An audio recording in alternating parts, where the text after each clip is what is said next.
Guys, ito ay tino-tino, puno ng tino-tino or may scientific name na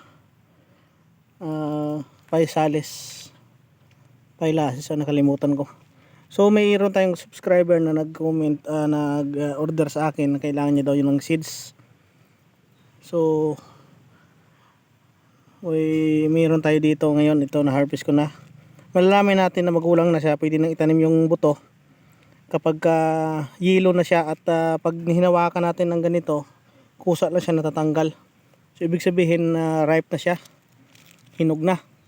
So ang seeds niya ay papadala natin doon sa subscriber natin na nag-order.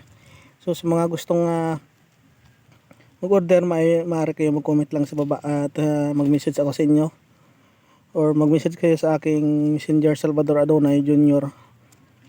At ito ay isang gamot sa malaria at sa ibang mga klaseng sakit na meron ako dyan na upload sa aking YouTube at sa page Nurture TV.